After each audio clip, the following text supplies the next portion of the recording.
or liberation just have vastly different understandings of what liberation is for. I haven't seen this much importance and attention.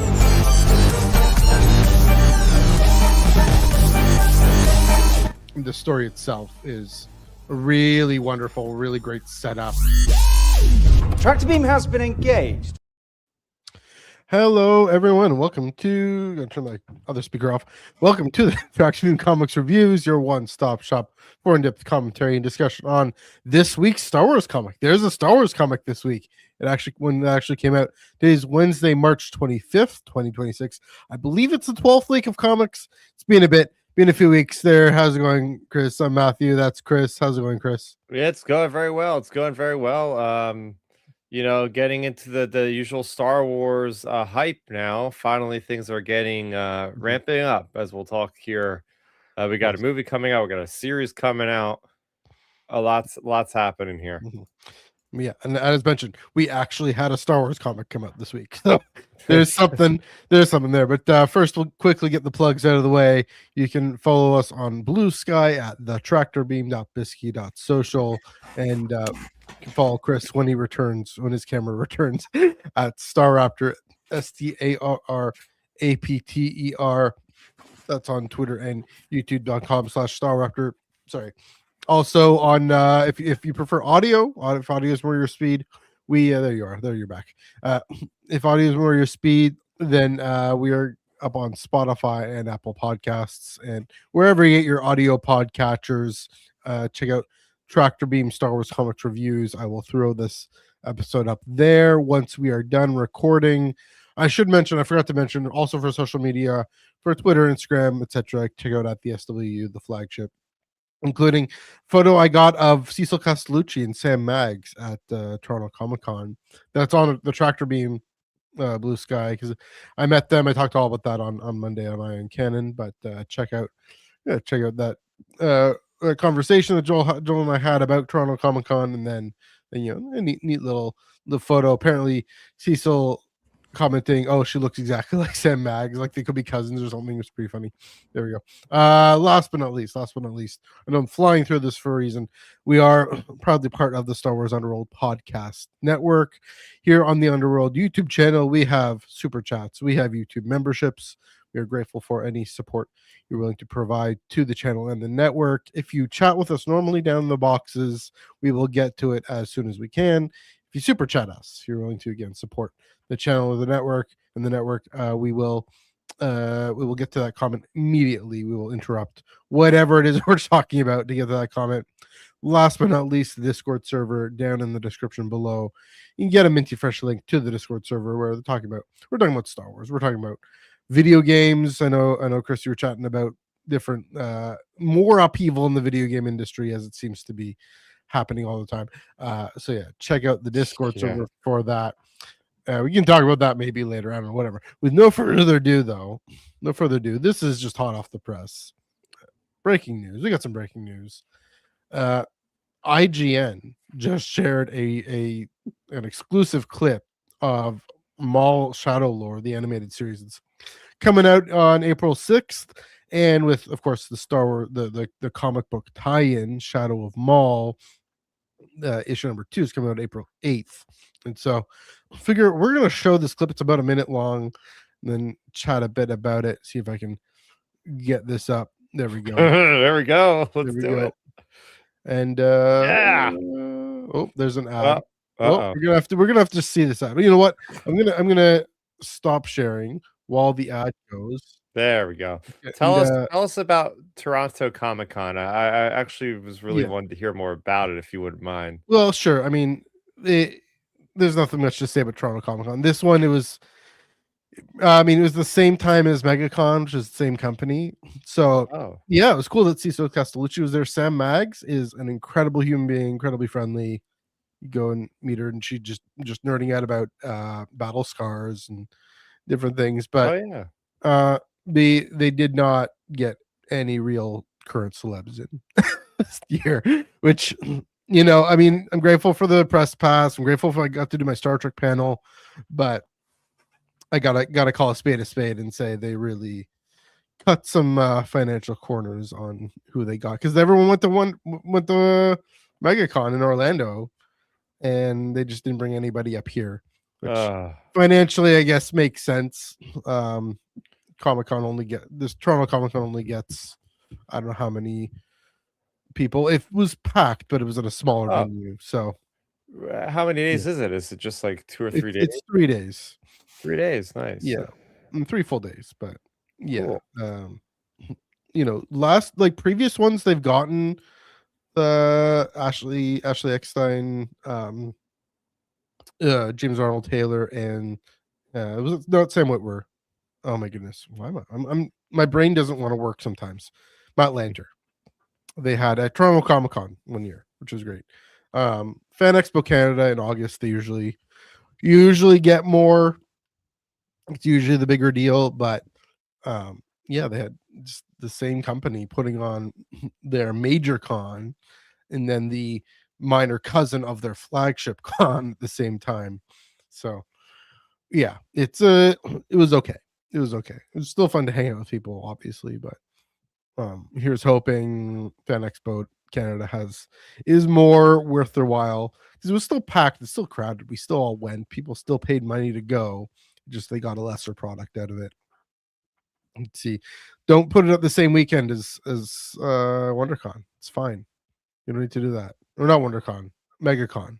WonderCon is in Anaheim. And that's Comic-Con International. MegaCon is in Forma, which is the same people who do all the fan expos and Toronto Comic-Con. Anyway, so that's enough complaining about that. Okay. I talk more about what I chatted with Sam and Cecil on Monday. So check out the Iron Cannon podcast for that. But without further ado, as the ticker says down there, this is queued up. Don't need to see the ad here. There we go. Mall Shadow Lord exclusive. You ready to go, Chris? Yeah, I'm ready. All right. Taking up reports of an unidentified shuttle seen in Sector 8J. All available units converge on those coordinates.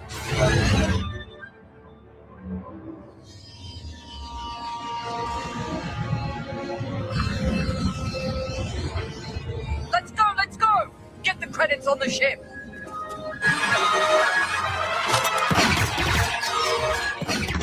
Whoa, we're starting off with a bang. It's over! Drop your weapons! Love this. I said drop them! I guess we should do as he says. Oh, yeah. You duel the fates. Finally.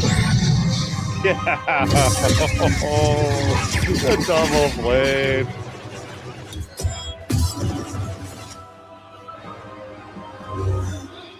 Oh, all right. I'm putting out a bold prediction. I think this is going to be the highest Rotten Tomatoes scored Star Wars animated series. Putting it out there right now. I think this is going to be a universally praised show, unlike anything we've seen for animation with Star Wars yet. I think the idea that it's only 10 episodes, it's very story driven. There's no time for any wasted time in these episodes. I think we're gonna have a very good beeline for a direct conclusion, whether or not we get a following season. But I mean, from what we just seen in a minute there, I'm so on board. This is looking really stellar.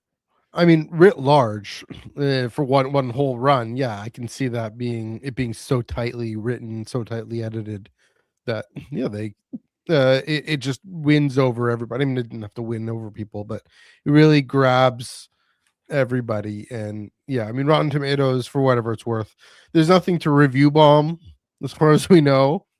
So that's another problem there. But in terms of actual professional critics as well, I can definitely see that.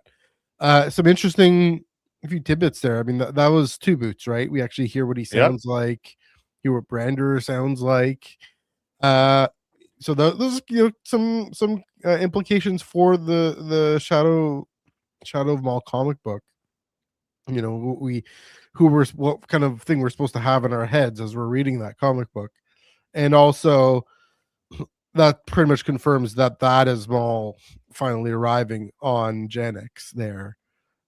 This Yeah. seems like it, right? Unless he gets there earlier in issue number 2 and hides from the cops, but Which is, I think, yeah, that's right. I mean, yeah, I don't know if that's directly correlated, but it's an interesting thought. I mean, I'm looking at this clip going, this is really awesome.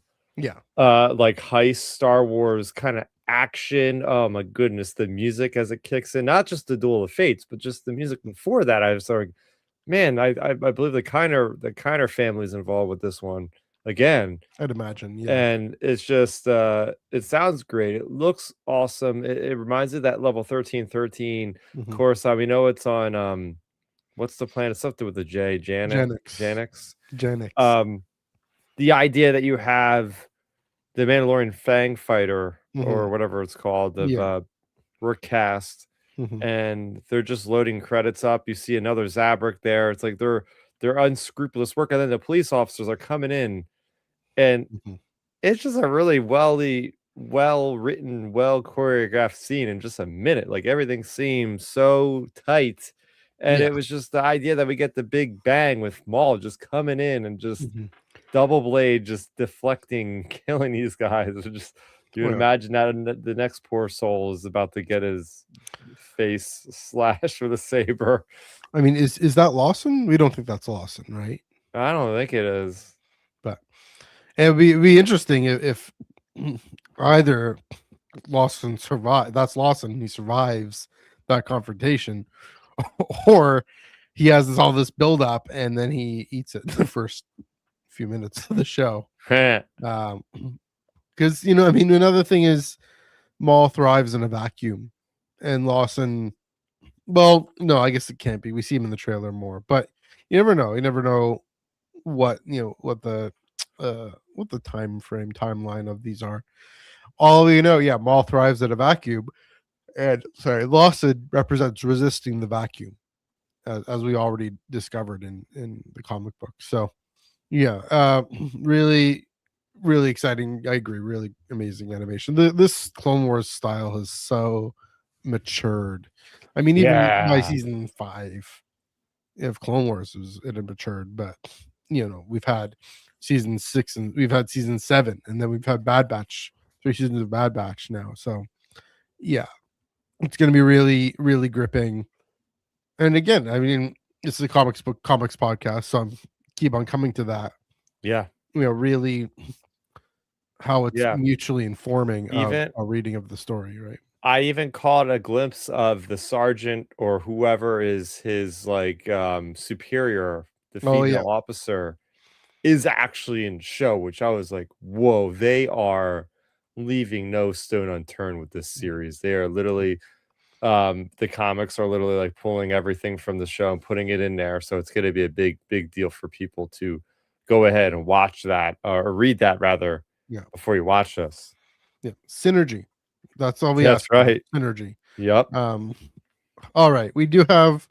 We'll keep talking about this. I'm sure you're going to talk about it on Sunday or the next time you're podcasting. But Next time we podcast won't be till after the first episode is out. never mind, So fair enough. yeah, it's this is it until then. It's the last time I'm talking about supposition and theories and speculation Yeah. because I will have witnessed it by the next time I'm talking on a That's true. podcast. That's true. If you have any more to say at the end, we'll come back to it because that's exciting. We might watch it again at the end. But for now, let's dive right in. Going back to the High Republic. This is also exciting. This is High Republic Adventures Pathfinders #1, written by George Mann, art by Partha Partim and Yagdish Kumar, colors by Michael Attier, letters by a friend of the show, Comicraft's Tyler Smith and Bobby Bradford, and cover by Jake Bartok. 20 years after Phase 2 of the High Republic, a brand new team of Republic Pathfinders is dispatched to a distant corner of the galaxy to investigate the strange death of a Jedi Master. But as the team wades into a web of mystery, I'm yawning. As the team wades into a web of mystery, they discover not everything about this mission is as it seems. Can the team save the day and solve the Jedi's mysterious demise? can Chris find whatever it was he's looking for? Among other questions. There we go. There we go. Yeah, We got light, great. everybody. Okay, that's what you're doing. Okay. Great to be back to the High Republic. I mean, that's one of the first things we're looking forward to this. Yeah. That being said, though, it feels like this comic feels like we're starting something new. And part of the reason for that is because we didn't get much in the way of Pathfinders in Phase 2. Yes. You know, they're there a little bit. They're in Quest for the Hidden City, the young reader novel, but here they're front and center. And hell yeah, you know, we have the Jedi and his Padawan, and then we have the two engineers, and then the pilot and the medic. Right? We actually see them in action. We see the two Jedi go and actually investigate while sending the engineers or whatever to go slice into this guy's files and figure out what's really happening, because they're away from the Republic. And this is another interesting thing that also didn't have quite the time to look at in Phase 2 is just how much of a Wild West it was out there. And maybe because they needed to be so focused on the path of the open hand and the rise of the Nile and all that. But this is fleshing out, going out into the world building and writing an interesting, intriguing story of this guy who we see is this salvage guy comes upon this ship that just landed on a planet, and it's Master Atticus Kale, who that's Vim's master, right, or something. Wait, what? Who Atticus Kale? Name sounds familiar. That's not familiar. Yeah. I think he was so I'm just looking I meant to look this up. I know. I was like, something about it seems familiar. I never got a chance to look it up. Something about Barnabas Vim. It was decades after Barnabas Vim. Right. He's the one who goes looking for Barnabas Vim, his Pathfinder team. Anyway, because it was Barnabas got found Planet X. Oh, anyways, that so guy. This is Wikipedia reminding you. So that's why he's in Abednego. What about his Padawan? What about Barnabas Vim's Padawan, the Twi'lek? So was she with this guy that died? I don't think so. Padawan Vix Phonic. I don't think she was there. Let me see. I don't know. I'll have to. I meant to look all this up and go on this Wikipedia. I know, me too. But I forgot. Anyways, discovers that Atticus Kale is dead in this ship, and of course, not everything is what it seems. The ship gets impounded.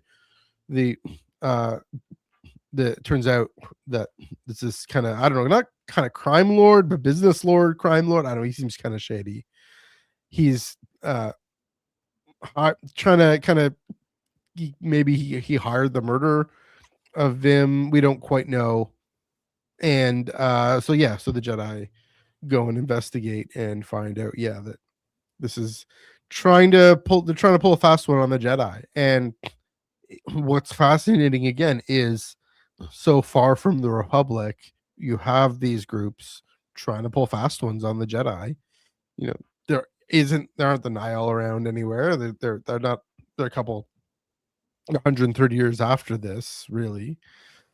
It is the Wild West in a real way, and maybe not west of the galaxy, but it is the Wild West. They're able to just be masters of their own domain. This kind of Jagothian domain or whatever it's called, and trying to say, the sheriff, if you will, and here comes the feds and the Jedi, and they were cheering for the Jedi. But it was, again, it does a bunch of things. It really sets up this issue. Really sets up just how Pathfinders work and what they're capable of. What kind of dangers they're about to face here. The breakdown in communications. I remember Kevin Scott saying, you want tension, destroy someone's phone, break their phone. and so they can't call for help. Of course, it ends with another Pathfinder team calling them for help, but adding to the mystery. But yeah, it's a really great first issue. George Mann being a master, Partha Pratim and Yogesh Kumar getting us back in, and Michael Adier getting us back into the look, especially of High Republic Adventures, which is quite distinct and quite what I'm used to in a lot of ways. And so looking forward to what else comes of this. So that's gonna my salvo. See what I can respond off of your thoughts. What did you think of HRA Pathfinders #1? Yeah, I made it a point not to tell you how much I enjoyed this before we got on here tonight, because this is like an A grade rating for me, man. This is everything I was hoping the High Republic would be, encapsulated into a 22-page or so issue. When we first were getting those out of the breaking news room when they announced it, all those years back, when they didn't even have a live stream, they were just people were just sending sporadic messages through the ether going, oh, this is what Charles Soule said, blah blah blah. And somebody had mentioned one of the things about the High Republic is the age of discovery. We're going into the unknown and discovering, and these pathfinders and going through hyperspace, establishing buoys of communication. And I said, oh, that sounds so interesting. And then we got phase 2, like you said, and it was kind of like a blink and you miss it kind of moment where we're more focused on the Jedi as a whole. We're more focused on the son of the senator, or the son of the chancellor, Axel Greylark. And it was because of George Mann that the Pathfinders had a way in phase 2, because he had wrote a lot of the middle grade novels. I think 2 of them, and both of them I think had the Pathfinders included in there. Yeah. But yeah, this is great. I absolutely love, the namesake of this is Pathfinder, so we are definitely diving in deep, more so than we've ever experienced. And I think what makes this so refreshing is these are all brand new characters. Every character in here is being fleshed out. We're seeing what it's like for George Mann to take something that is his own and run with it in Star Wars, not playing with anybody else's toys, but just making his own.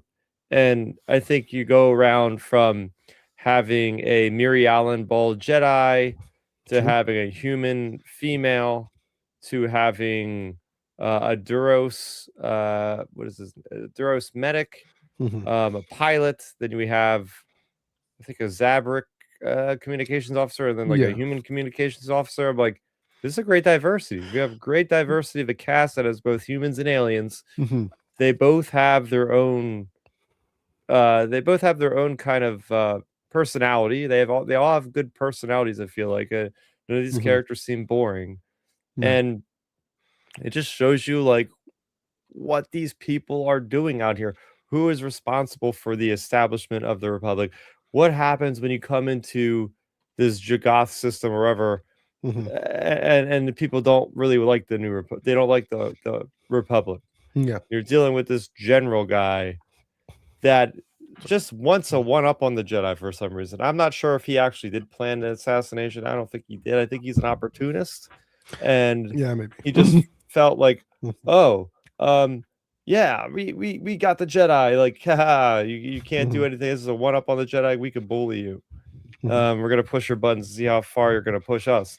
And then it was cool, because then you get Master Temish and Anul, his Padawan, that are going in subtlety. They're going in and trying to get this ship back that's evidence of Atticus's corpse, and then next thing you know, it becomes episode 1, The Phantom Menace, and it's like almost like Qui-Gon, Obi-Wan. I see memories, flashes of those with them, with these 2 characters fighting the battle droids. And yeah, this is freaking awesome, man. I've really enjoyed this issue. I loved everything I've read, and it was great that we have another plot line that's a mysterious plot line where it's like, oh shoot, why do we have a communication buoy? Why is our communications being jammed? What's happening here? So not only are we trying to figure out the death of this character, of this Jedi Master, but now we have to figure out what's the situation with this system that we're in currently. So I think it is really establishing the stress and what the people of the Pathfinder team will have to deal with on a regular basis. Not them, but just like any Mhm. Pathfinder team. Like this is the kind of stuff these guys are going to be dealing with, unfortunately, all the time, probably. So we Mhm. get a nice little snapshot of this is what they are capable of. These are the stresses that they have to deal with. And I think because of that, I think this is going to be a really great. I think it's a 6-part run. Not sure. I think some of that. I believe so, and it specifically said it in the first issues as like 1 of 5 or 1 of 6. So I'm happy it's not 4. Give us a Mhm. nice 6-issue Yeah. run because it'll be nice and fleshed out. We're looking forward to it. Yeah, for sure. I mean, you definitely give this run room to breathe. Give it time to develop.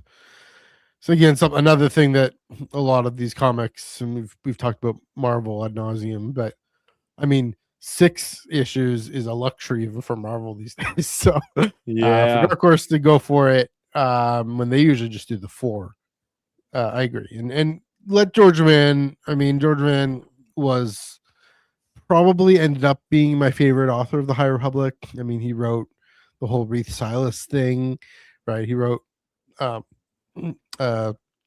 Echoes of Fear. He wrote the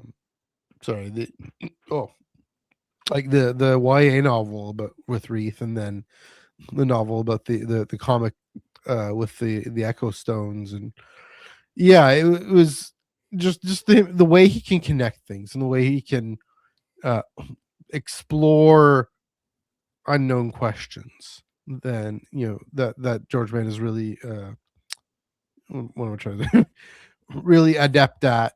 What I will take the kind of large scale view for a second and say, think about it. You're this general. You're the king of your own little hill, and the last thing you want is this pesky expansionist republic coming at you. True. Because now in Star Wars, it's often framed as because they're gonna keep me from getting rich off of these people, but in this case, yeah, and well, that's what it is in this case, where he literally has this towers over people.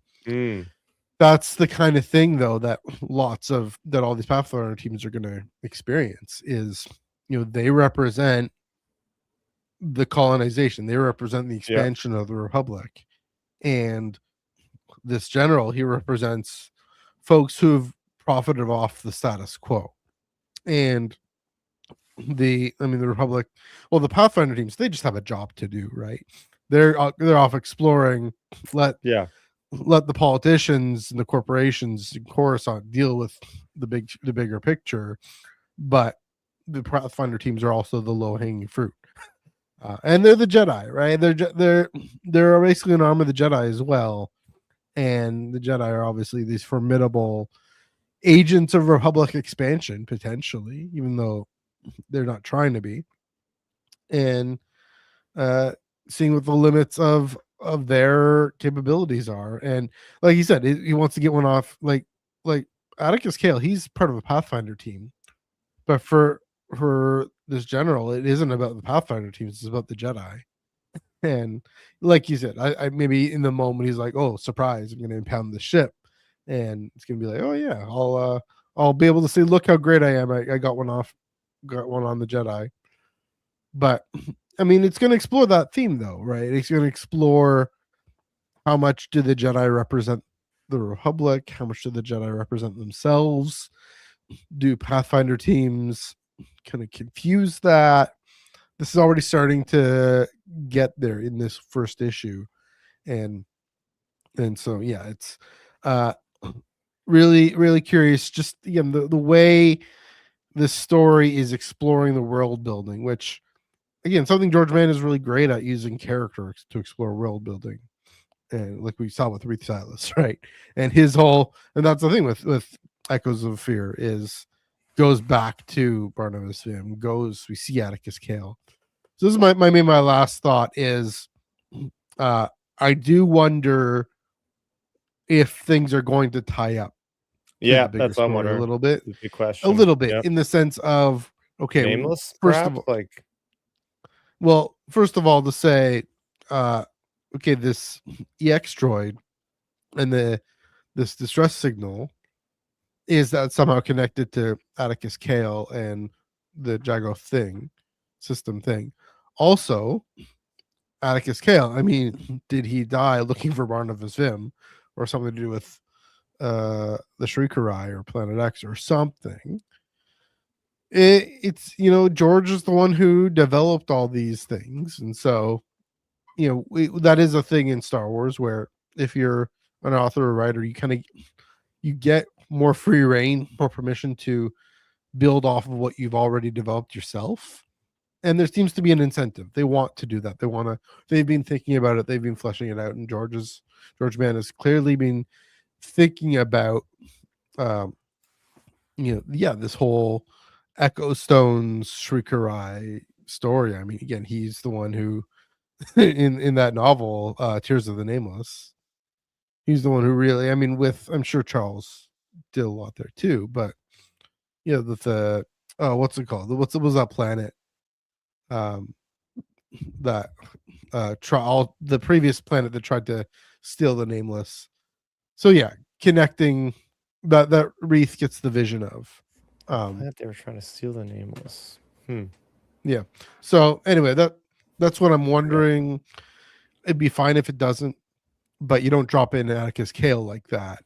That's what I'm saying. Now we got some leads on people that are investigating, people that are affiliated with trying to find Planet X, aka Nile, or not Nile, Nameless. So the things all connect 20 years later, past that, what can we see? But so far, I think this is the best foot forward. You don't want to just start this new series with just implanting all these characters we already know. Let's start with all these new characters, and then we can start bringing back maybe a character or two that we are familiar with. Yeah. Like, how cool would it be to see Rupert as an adult? Yeah. That'd be so cool to see her, or Shalandra Show, right? Yeah. I mean, we got I think his Padawan has the shield. Really? Let's see this. Let's see. The cover for issue 2. Oh, I was gonna say I didn't see it in the book. Here's the cover for issue 2. And there's the shield. Oh, so that's a shield that Reese Silas eventually wields. Yeah, but I mean, isn't that was also Salandra's, right? Yeah. So this could be Rupert. No, probably not. Rupert is already probably a knight by then, or a master even. But assuming this is all still 20 years after, because that's another thing. Well, again, what I was gonna say is, yeah, there's lots of room here to find new characters, to tell new stories. Like phase 1, like the Great Disaster happens 130 years after this. There's a whole lot of time. I've also suggested that maybe the Broken Blade is going to be in a phase more story. It seems likely, but yeah, that'll be interesting. I agree to bring back characters that eventually we'll get there eventually. But I think this is what actually I think we're talking about this with Joel or somebody. With Rebels, they had to earn these new characters. This is just the example that I thought of. You don't go all in on Ahsoka Tano Rebels, right? No. You start laying the groundwork with Ezra and Sabine and Hera and Kanan. Here, you lay the groundwork for us to get to know these new characters. And again, George did a great job in that training sequence and the jumping on rocks, and she's able to do it because she had a message to deliver, right? That that whole thing. So we'll get there. Like I said, we'll get to familiar characters, but if and when the story at hand makes sense, and that's always been the case, right? So any further thoughts on this one before we move it along? Great artwork.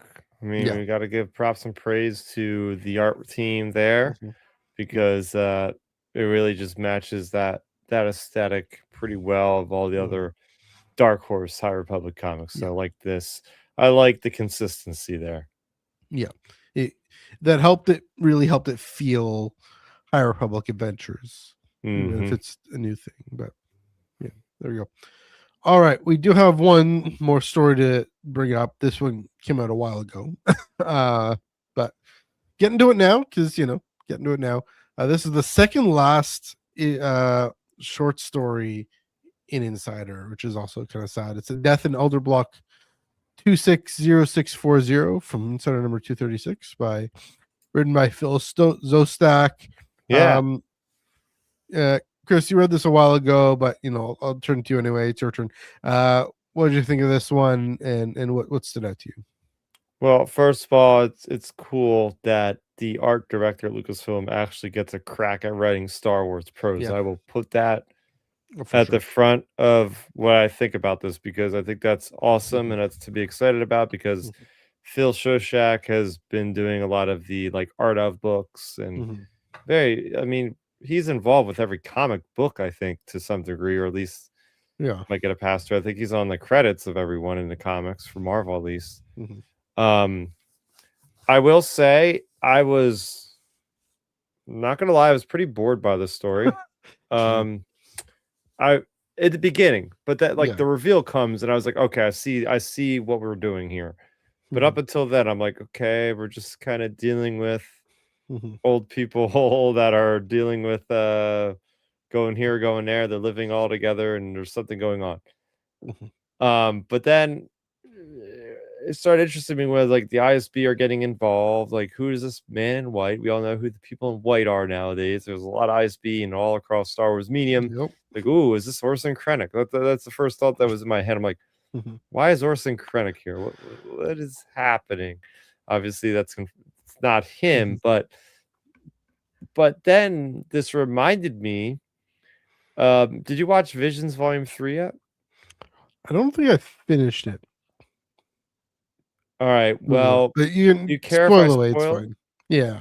There is something that reminded me of that because there is a more elderly female Jedi that at the moment that it is needed the most reveals herself to be a Jedi with her lightsaber in hiding to save an innocent life.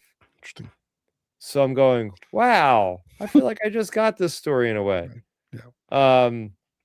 But still, and I was talking about this a little bit earlier, like diversity, representation, right? It's nice to see that like an elderly person is able to be heroic. And I think from that perspective, this was a cool story. And this was a story that was worth telling because we don't get enough of this, honestly, in Star Wars. I mean, I don't know. I guess technically some people might think of Obi-Wan Kenobi and A New Hope as like an elderly guy. I mean, he's only like in his 50s, but he looks a lot older than he actually is at that point. But so those are my thoughts.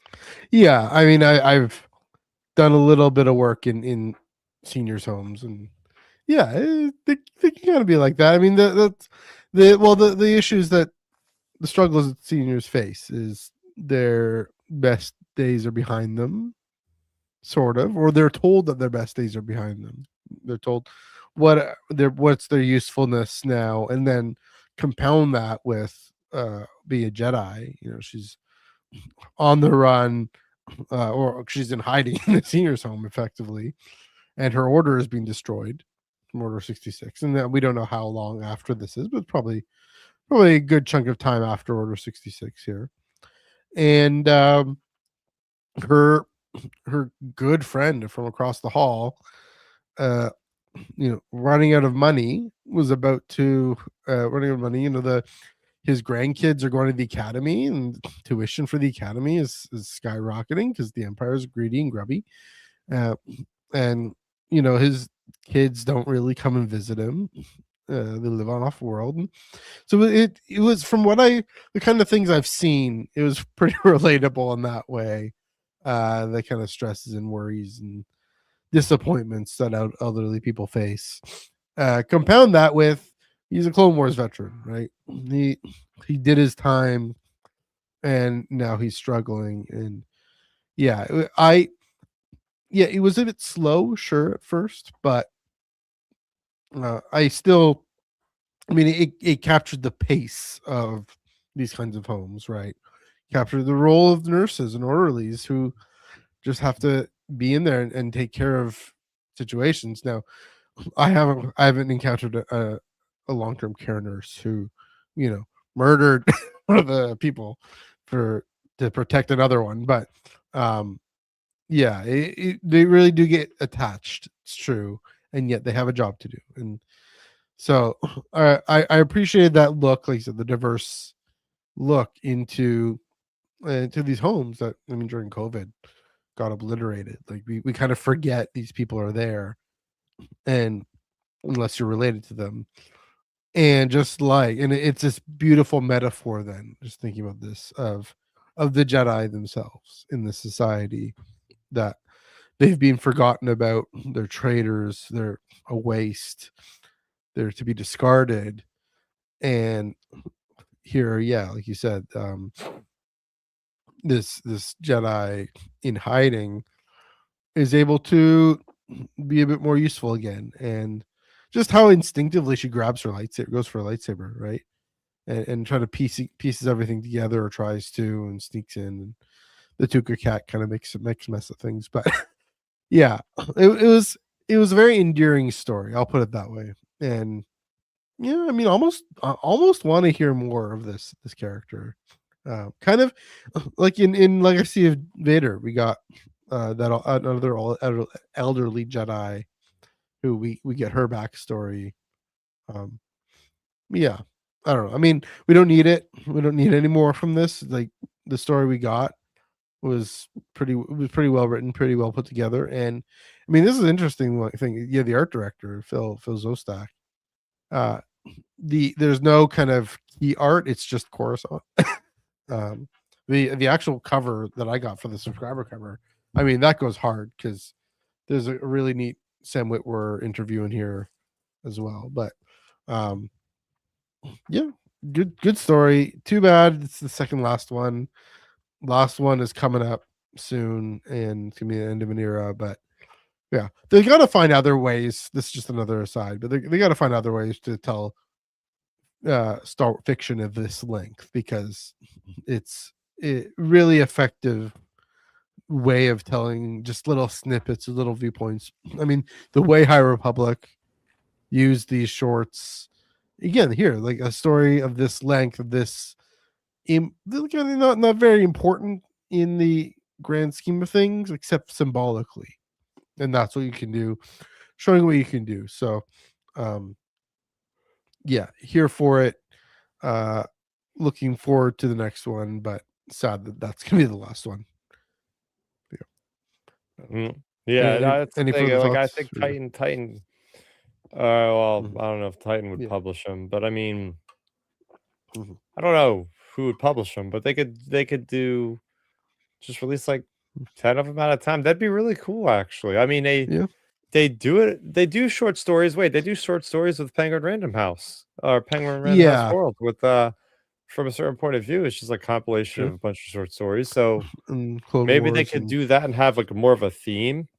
Be Mhm. like short stories of the bounty hunters, or short Yeah. stories of the fallen Jedi, or short stories of the Imperials, or Call it Tales of the Jedi anything. and Tales of the Bounty Hunters. No, I'm just kidding. Yeah, Yeah.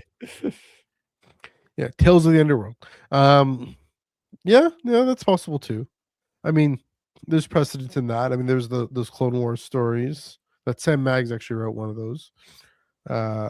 Yeah, I mean, obviously, like you mentioned, the Fact Povs, the Tales of Light and Life, like Tales from Mos Eisley Cantina, and Tales from Tales of the Bounty Hunters and Legends, right? They have those, so yeah,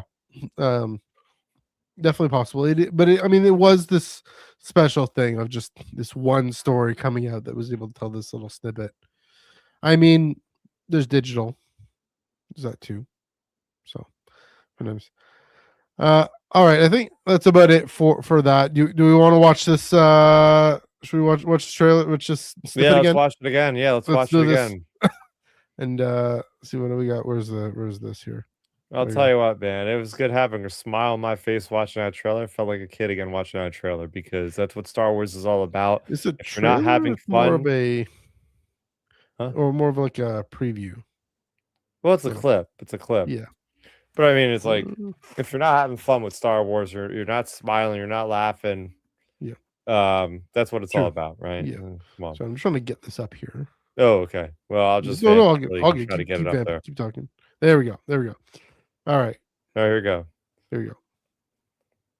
Oh, can you hear Oh, I can't hear it. You're gonna have to, it's muted. You're gonna have to unmute this thing? I know how to use the internet, fellow kids. it. Okay, here we go. Picking up This is an unidentified shuttle seen in Sector 8J. okay. Units converge on those coordinates. So is that Brander? I think so. I would imagine it is, because that's like his partner in crime, basically. See, I like the design of that ship. It's a Fang fighter, or it's a Let's go! Get the credits on the ship. I like how they have the Knight Brothers there. That's really cool. And I like the detail with the credit chips just like It's over. Drop Oh, your yeah. falling weapons. out of the ship as it's coming to I said Atlanta. drop them. I guess we should do as he says. I like the clip of Recast there. I gotta do this again. Again, I can't believe this is like the first time they've used this track since like the freaking Revenge of the Sith, basically. Yeah. Like, how do we get the promotion of the Rise of Skywalker and not get that in the movie? Wow. That's because JJ isn't a prequelist. Yeah. But, yeah, That's just so go ahead. Great action Yeah. right there. It's Yeah. really well choreographed. Mhm, I like the lighting, it being dark and mysterious, mhm. and I just like the cops and robbers aspect of it. We Mhm. don't see enough of that in Star Wars. Mhm. Like they're with like the noir feel of like the Blade Runner-esque, like you get the red and blue Mhm. lights, like they're in the distance, and it's the credit chips flying around. It's Oh, yeah. just very well done. Like the drop your weapons, like police freeze kind of thing. I mean, the last time I watched the police, it was Brooklyn Nine-Nine. I don't think it's the same Oh. tone, but yeah, it's true. The last time they used Duel of the Fates was in Revenge of the Sith, and here we go, 21 years later, getting it back. I mean, maybe in Siege of Mandalore they might have used some of it, but yeah, kind of even in referencing, like Maul coming through a doorway. There it is, and trying to taking out the cops, in this case the cops, but in Phantom Menace case the Jedi. Yeah, it's gonna be exciting. Again, I wonder if this is the first time Maul lands on this planet, and if that means the comic book is entirely Lawson and Two Boots just trying to keep order, kind of trying to keep everything from blowing over, and then here comes Maul just to blow everything over. I will say, when was the last time we saw Rook cast too? I mean, I was in the Clone Wars, and I Yeah. have a supposition. I have a Yeah. theory. I think she is the armor I was gonna wonder about that too. Yeah, because she's got that British voice. yeah. I mean, do you know that it is actually Vanessa Marshall as voicing the character? We know Oh, that that's interesting. not the character. She doesn't voice her in No. because you No. were with the person singing. Yeah. Oh karaoke. gosh, what's her name? It's gonna bug me. when I Literally, see you were literally partying with Rook Cass at karaoke. I don't know if it was Rook cast. It was. We don't know. We don't know. Wow. Why am I blanking on their name? Anyone watching in the comments want to remind us who voices The armor. the armor?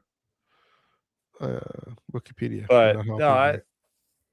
I think that would be really cool to explain her background. Like, I think Filoni is legit just like retroactively like creating lore for a lot of characters Emily in Swallow. this show. Emily There you go. Yeah. Between getting more of the origin of Marok, Yeah. then if this pans out to be the armor, that'd be really cool to see. Kind of like, okay, she was working with Maul for a time, then she had to split up, and blah blah blah. Yeah. There's the depth that this could be dealing with the Crimson Dawn and the foundations of that organization. There's so much here that could be developed and explored, which is why I think it should be more than 10 episodes, and hopefully we'll get a season 2, maybe on May the 4th. That'll be like the big StarWars.com announcement. Yeah. At the end of the last episode will be, and we will continue in season 2. Maul will be back in season 2 of Maul Shadow Lord. Maybe. Yeah. Maybe. I don't know. Sorry to burst your bubble. I don't trust Lucasfilm to release to tell us anything ever. Except on a random Tuesday in November. But I will say it'd be neat if Cast was the armor, but I don't know. For some reason, it would be a bit of a mind flip, because here she's clearly a villain. I mean, I get the logic, right? The pointy helmet, Death Watch, Children of the Watch, being more strict with the Vizslas and Concord Dawn and all that. Clearly, there's a connection, but well, unless this is also about her turning face, if you will, and saying, okay, I got to take life more seriously than just criming around with Sith Lord here. But we'll see. I mean, I'm more interested in this one, in the origins of Crimson Dawn, and I think that seems very likely. We're going to see, he's there with Paul Bettany's character, whatever that guy's name is. I'm never going to remember. Trident Voss, that guy in Siege of Mandalore, and also with the Black Sun guys. And well, here's what I want to see. I want to see, like, when Crimson Dawn officially gets established, I want to see like a table scene of every head of every crime family. I want to see Obadiah, or no, that's the place of the Pikes. Whoever, I don't even know who's in command of the Pikes at this point. I want to see him. Sure. I want to see Jabba. I want to see Zizor. Oh my goodness. Yeah, come on. And I want to see Maul. Yeah. And wait, there's 5 families. There's one I'm missing somewhere. The Pikes, Crimson Dawn. Technically, you could get the droid Gatra in there, or you could get the most downplayed syndicate, I think, is the Crymora Syndicate. Yeah. Although that's just comics, right? That I don't even know if we've ever seen somebody that's Crymora in like anything. No, I think I've that's always read their names in the books, in the comics, but I mean, you never know. You can bring him in, but I would love to see that. Like they have an established shot of kind of like the Mafia, like, hey, here's our turf. Don't mess with us. Sure. And we're gonna slice up the galaxy in the Outer Rim in these sections. You stay in your territory, we'll stay in ours. And that's it. And then somebody oversteps, and it's a crime war, and Maul has to get involved. That could be like season 2. I feel like season 1 is going to be just solely on Janix, and it's just the establishment. And that last episode will be like, this is Crimson Dawn, and then season 2 will be like, oh, all these other factions are going to go, who are these guys? Right. Wait, isn't he supposed to be dead? Wait, they're not supposed to know, though. No one's supposed to know Maul's in charge. They're supposed to know that Dryden Voss is the figurehead. Yeah. Right? So Maul, if you see Maul, I feel like you got to die immediately, because nobody's really supposed to know he's even there, Well, except we have that shot in Siege of Mandalore where Dryden's there, and he's on a holo call. Yeah. With a few of them. I mean, I it's pretty clear, like, Shadow Lord, right? He's consolidating power in the underworld to have this rival parallel empire to Palpatine, and he wants to take him on, and that seems to be his end game and his goal. So yeah, I mean, maybe he manufactures this the turf war in order to take over the whole thing. That's possible. and somebody doesn't succeed, or maybe he succeeds for a time. We don't know, but yeah, I mean, it's kind of like what he. So that was his plan on Mandalore, right? Is to establish a base and then branch out. And it's small, so if at first couldn't succeed, try again. Because he's a stubborn. He's a stubborn guy who doesn't know when to quit. So and doesn't know. Oh, this didn't work. I'm gonna try it again. So yeah, I can see that, but I mean, this clip doesn't show us any of that, but it's yeah, definitely it gives us a very strong feel for the style and what the intensity of the show. It looks intense. Not for kids. Not for kids. Yeah, it's gonna be the first one where I'm like, hey, guys, niece and nephew, don't watch this one. Yeah. So, who knows? I think my brother's gonna watch it, but my nieces aren't. Honestly, here's the weird thing. I'm more excited for this show than for Mandalorian and Grogu. I'm not kidding. I know it's a movie. I don't know. I know it's a movie, but man, here's a space. Here's the crazy thing about the Mandalorian and Grogu. Yeah. I guess I'm like Joel Davis, and maybe I'm putting words in his mouth. Mm-hmm.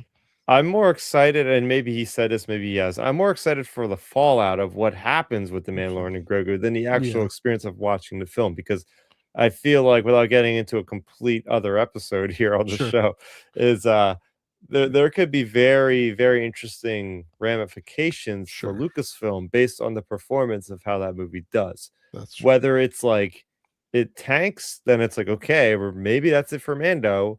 Or if it does really well, I can imagine them in like 6 months' time be like, development has started on the Mandalorian Grogu sequel. Like it could mean a lot for the future of Lucasfilm. The movie though is right up my alley. It's another movie like Maul, where it's dealing with the underworld. It's dealing with a lot of that, which is my thing. So I don't know. Either way, I'm going to be excited, because as soon as this ends, it's like Mando's basically here. So it's going to be a nice tight 2 months coming in to Star Wars here. Yeah. So it's gonna be a great stretch, great run. There are Star Wars comics coming out. I used to be like, hey, there's a new Star Wars coming out every week, but that's not always the case anymore. Except for next week. There is a book next week. Yep. It's Bad Batch Rogue Agents number 3. Keep it on with the Dark Horse. They're coming out, going back to the Clone Wars again. I'm enjoying this run. Michael Morrissey, he knows what he's doing. Again, I mean, I think this is a bit of a longer story disguised as 4-issue runs. That's 4-issue comics is how they got to do it. But yeah, these rogue clones, and I have to come up rogue clones that are working for Aurra Sing. Okay, there was the hit. I actually remembered that, which is wild.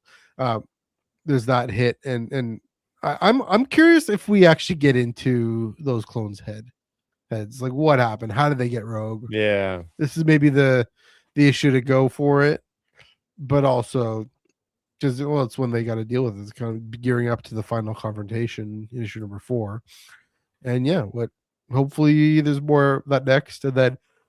Sorry, we got a whole graphic novel to read. Hyperspace Stories Grievous. That came out last week. But we'll catch you all up on it. Have you read it yet, Chris? Oh yeah. Oh, you have read it. Okay. I still have yet to read it, so I will do that. But yeah, Bad Batch Rogue Agents number 3. What are you looking forward to in Bad Batch Rogue Agents? Oh, I totally had a brain lapse. I thought we were talking about issue number 2. I guess we talked about that one already. Obviously, our thing. Yeah. What am I looking forward to? That's a good question. I mean, could we see a Jedi? Maybe. Yeah. Maybe. We've seen Anakin. We've seen We've seen Mace Windu. That was in another comic that we didn't review. Never mind. Now I'm crossing my wires here. Well, we saw Mace Windu in the other one, not Rogue Agents, but Ghost Agents. Yeah, I mean, I'm just looking for some more fun times with the crew, because with the batch, because I think that the personality is on cue. I think that the writing is freaking perfect with them. It's like watching an episode or reading an episode that never aired. Yeah, it's true. essentially what that is. So you can't ever not have a good time doing it. So I'm looking An episode of Bad Batch, an episode of Clone Wars. Yeah, both. Yeah, basically. Yeah. Actually, I mean that'd be a fascinating Clone Wars episode concept, right? Because I mean we got Top or Cut LaQuaine.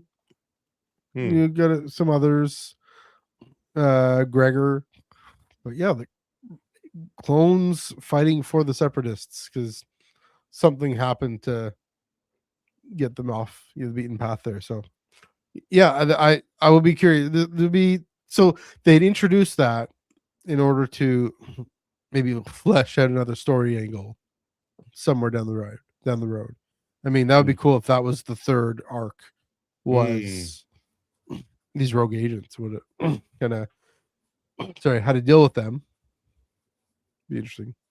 So sometimes, yeah, we'll be back next Wednesday, April 1st. We're not fooling ya. We'll be back next Wednesday to chat all about that, and of course, Hyperspace Stories, Grievous. I'm looking forward to more prequel action. There we go, and then. Yeah, and then I think we're taking another break after that. I think so. I don't think there's anything coming out because I think I booked in. Or wait, no, maybe not. No, I think no. There's another break. Yeah, no, we aren't taking a break after that. We got. Isn't there a Star Wars tie-in park theme park tie-in? The Mall number 2, Shadow of Mall number 2. Oh, okay. April 8th. Cool. So yeah, we'll be back to that. Yeah, Echoes of the Empire number 1 is April 22nd. Okay. So yeah, and then then nothing on the 29th, and then Pathfinders number 2, Rogue Agents number 4, and Insider 237 supposed to come out April 28th, but yeah. Anyway, looking ahead, but yeah, we're on a 3 issues in a row run, three episodes in a row run here. Which is nice. We'll figure something out. Maybe I don't know. Maybe sometime we've got to do like a Mall Shadow Lord recap and a Shadow Mall we could do it after the eventually. season's over. Just do a big episode or something. Things like that. So we'll think of things to talk about, but also I have other things on the go. So. Yeah, who knows? Anyway, until then, though, until next week, we'll be back with this. That does it for this episode of Tractor Beam Comics Reviews. Chris, once again, good to see you again. Where can they find you on the internet? Yeah, it's like, oh wow, how long has it been? It's been like 3 weeks since we've been on here, so it's a long time coming. But yeah, you can follow me on twitter.com/StarRaptor for the latest on my amateur skateboarding. Nice. I posted a video today. It's nice that it's getting warm around here. I can actually do this again. So I'm doing that. I'm also talking about video games, recapping my list of games I've played, and unfortunately, as you mentioned off the top, I will usually report on my thoughts of how crazy volatile the gaming industry is, with people getting laid off left and right, unfortunately. And then you can also follow me on YouTube, youtube.com/StarRaptor for the aforementioned podcast I do on my own with my buddies over at Outer Rim Transmission. We go live on Sundays. So yeah, you can expect our reviews for Maul Shadow Lord in deep discussion coming up as soon as that first episode airs. We're going to be going on that following week and then talking about them each week. So there we go. If you want a review channel for those, subscribe to the channel, youtube.com/StarRaptor. Yes, definitely go check it out. You can follow my personal Instagram, MNEUG1138. MNEUG1138. That's also my Blue Sky and my Threads, but I haven't really posted there. I am still on Twitter, but yeah, Instagram is where I'm at. Also, at the tractorbeam.biscuit.social and Ion Cannon.biscuit.social as well. This past Monday, Joel and I ran through the whole art history of the expanded universe of Legends. We're doing this 2-part to celebrate our 200th episode is coming up. So last week we did episode 199. We did a history of Star Wars publishing from 1976 to 2014. And then this Monday for our 200th episode, we're doing history of Star Wars publishing 2014 to the present. So getting our eye on canon. That's right here on this here YouTube channel and wherever you get your podcasts. Live at 8:30 p.m. Eastern, 5:30 p.m. Pacific on Mondays. And then that has its own Spotify and Apple and etc. Feed. So check that out as well. And then, of course, we will be back this coming Wednesday if I can find the thing. There we go. Talking about Bad Batch, Rogaines, number 3, and Hyperspace Stories, Grievous. And yeah, I mean, when Shadow Lord comes out, we'll do a bit of an eyes on screen every Wednesday. But then you go into the comics that we have to talk about. But yeah, looking forward to whatever that show gives us to chat about. I'm sure there'll be plenty. But yes, until next Wednesday, happy reading.